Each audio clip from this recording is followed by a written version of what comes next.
আসসালামু আলাইকুম সবাইকে, কেমন আছেন সবাই? আমার আজকের ভিডিওতে আপনাকে স্বাগতম।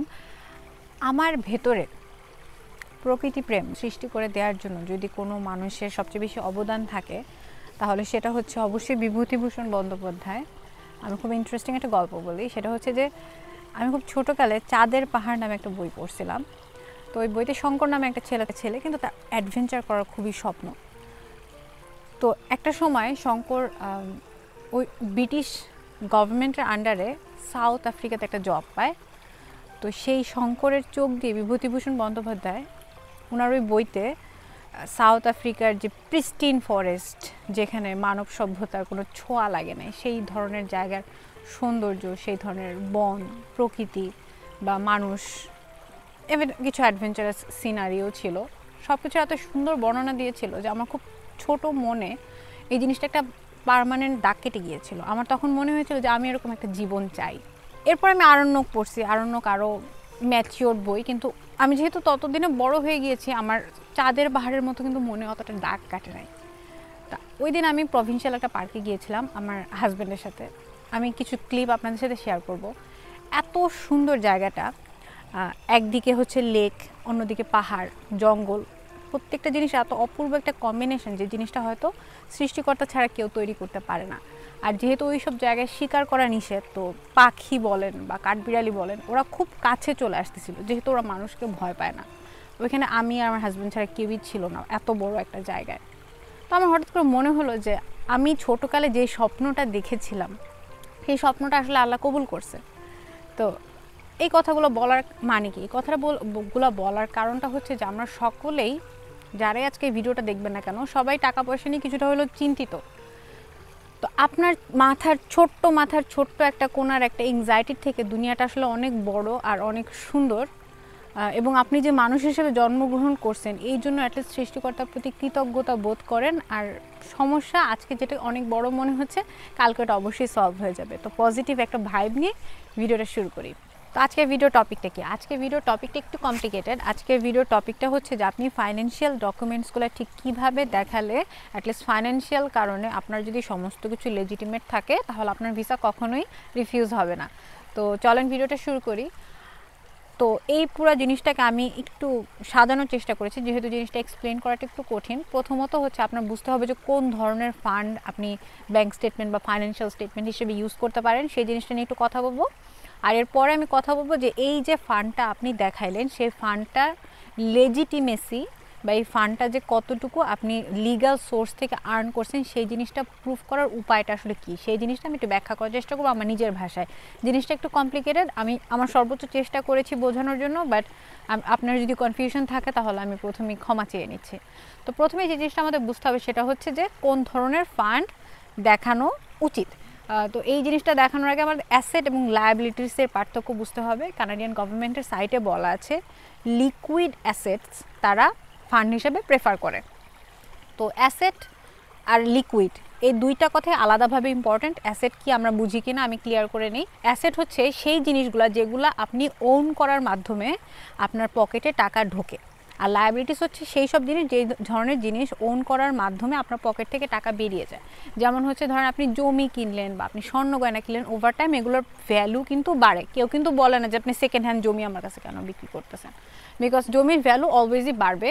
কিন্তু জামা কাপড়, আমি যে জামাটা কিনছি, এই জামাটা যদি আমি আবার আপনার কাছে সেল করতে চাই, আপনি কি সেম প্রাইসে আমার কাছ থেকে জামাটা কিনবেন? আপনি বলবেন যে সেকেন্ড হ্যান্ড জামা। তার মানে হচ্ছে এই সব জিনিস যেগুলো ইউজ করার জন্য আমাদের পকেট থেকে টাকা বেরিয়ে যায়, সেগুলো হচ্ছে লায়াবিলিটিস। তো অ্যাসেট আপনি আপনার ব্যাঙ্ক স্টেটমেন্টে অনলি অ্যাসেটই ইউজ করতে পারবেন। অনেকে বলেন যে আপনি লোন নিয়ে ব্যাঙ্ক স্টেটমেন্ট দেখানো যাবে নাকি। লোন হচ্ছে one of the best example of liabilities. Loan কিন্তু একটা প্রোডাক্ট, আমার জামা যেমন একটা প্রোডাক্ট, লোনও একটা প্রোডাক্ট। যে প্রোডাক্ট আমরা ব্যাংক থেকে কিনি এবং ব্যাংকে আমরা সেই টাকাটা হোল্ড করার জন্য সময়ের বিনিময়ে আমরা তাদের কিন্তু মাসে মাসে লোন পেমেন্ট করি।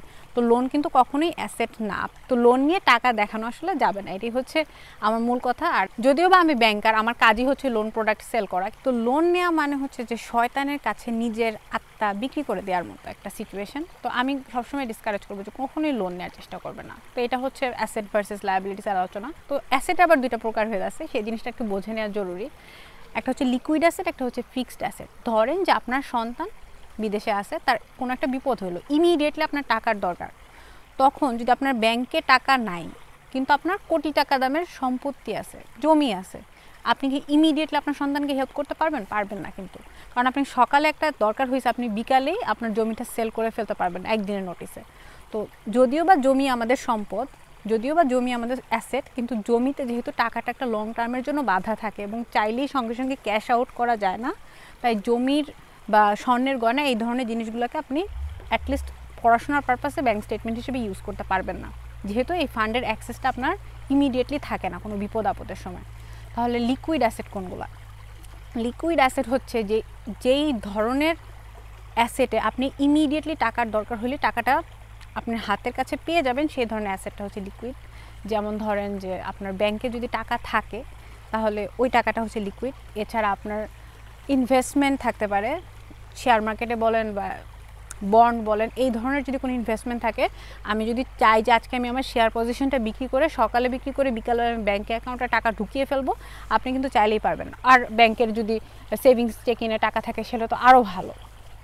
শুধুমাত্র এই ধরনের টাকাকেই, ক্যাশ টাকাকেই, এবং ইনভেস্টমেন্ট বলতে আমি বোঝাচ্ছি শেয়ার মার্কেট ইনভেস্টমেন্ট অথবা আপনার বন্ডের ইনভেস্টমেন্ট বা বাংলাদেশের সঞ্চয়পত্র ইনভেস্ট করে ওই সব প্রোডাক্টকেই শুধুমাত্র আপনি ব্যাংক স্টেটমেন্ট হিসেবে ইউজ করতে পারবেন।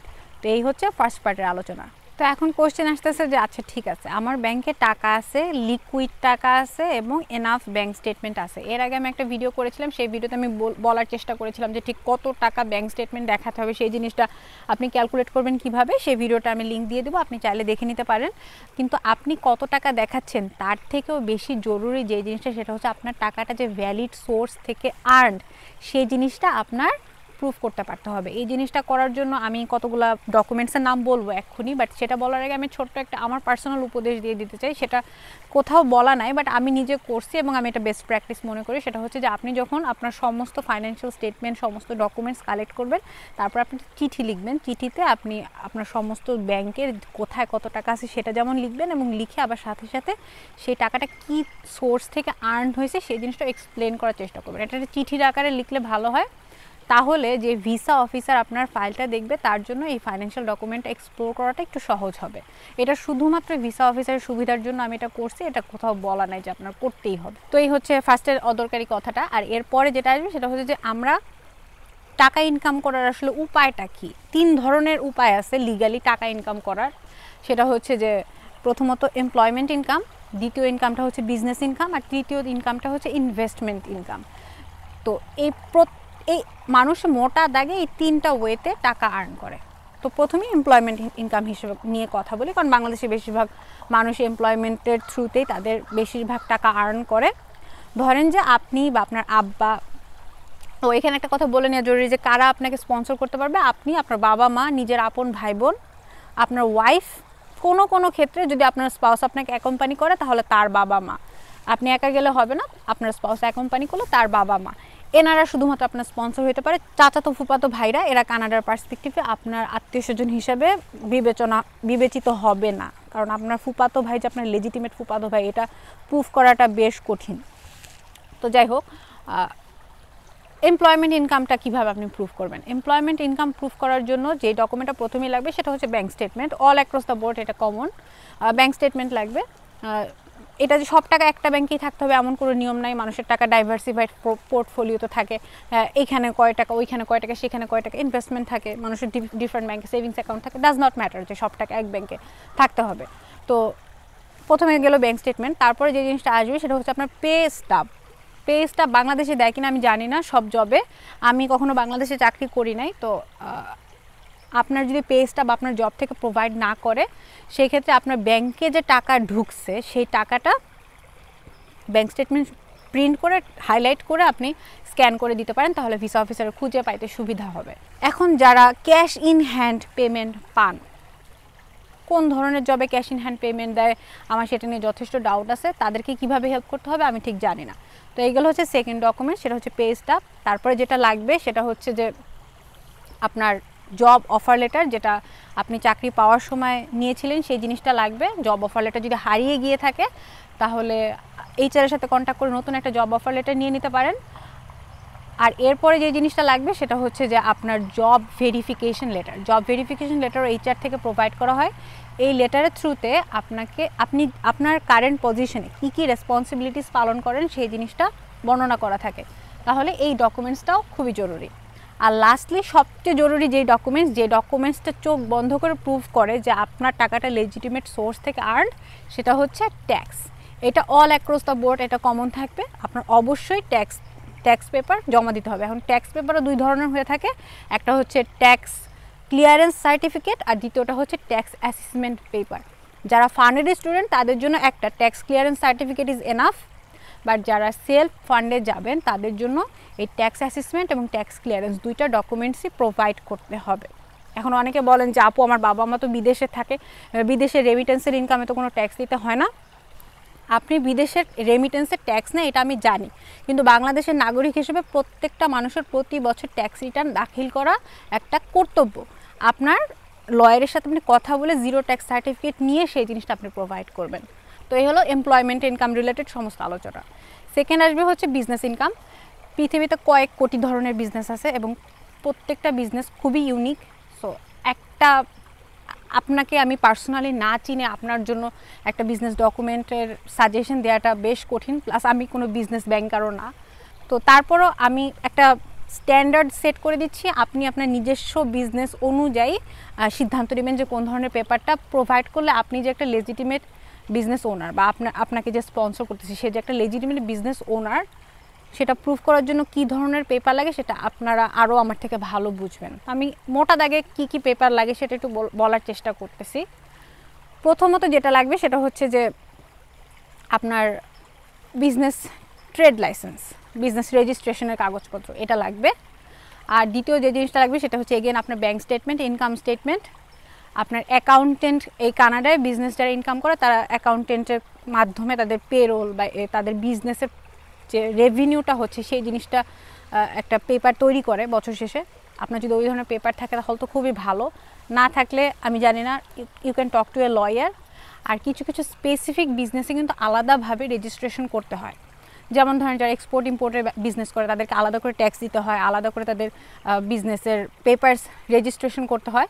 তো তারা সেই ধরনের কাজগুলো করবেন। যারা ফুড সার্ভিসে বিজনেস করেন, ফুড সার্ভিসের জন্য আমি শিওর যে আলাদাভাবে লাইসেন্স নিতে হয়, আলাদাভাবে পেপারস রেডি করতে হয়।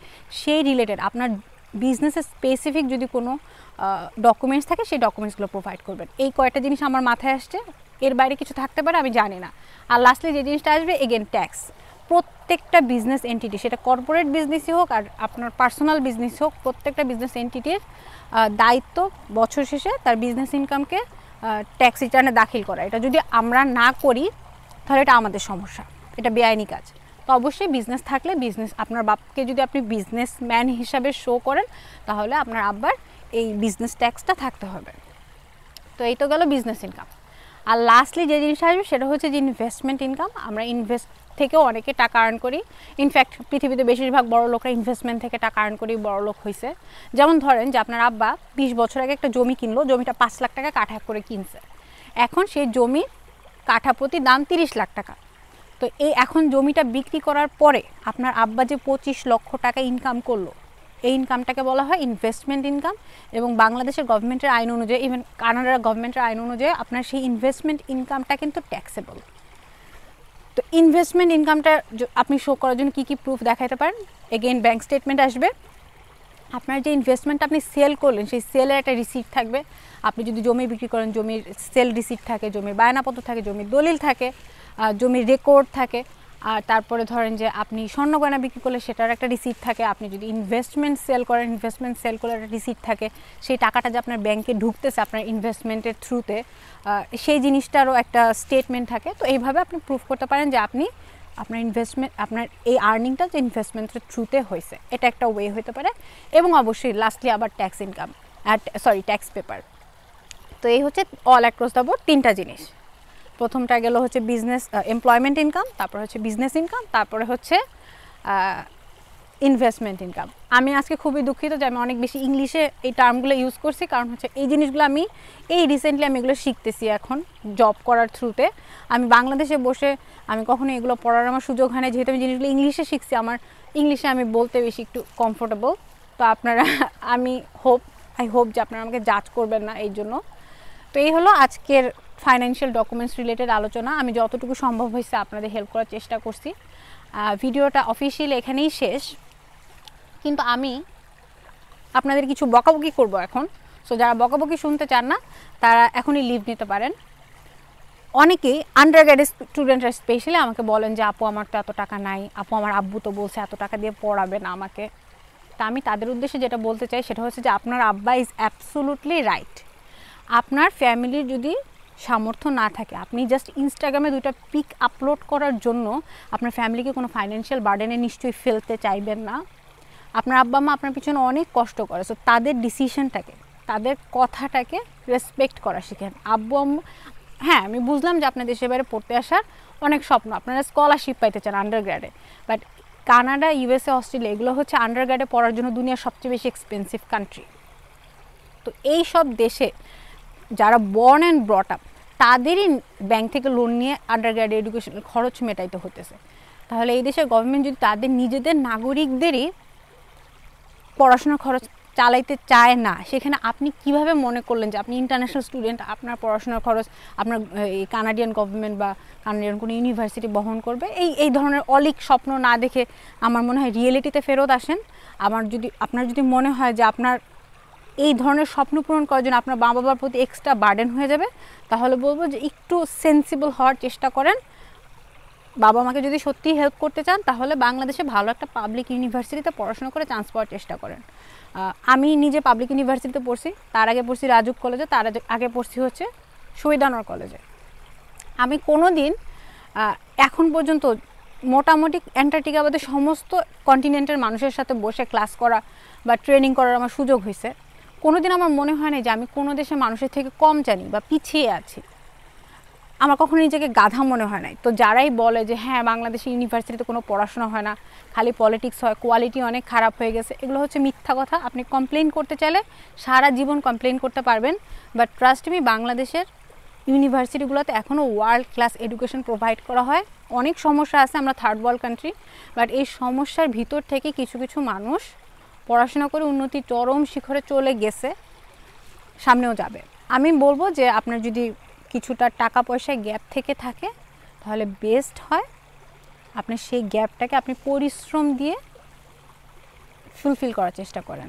সবার জন্য অনেক শুভকামনা থাকলো, সবাই ভালো থাকবেন আর আমার জন্য দোয়া করবেন। Thank you.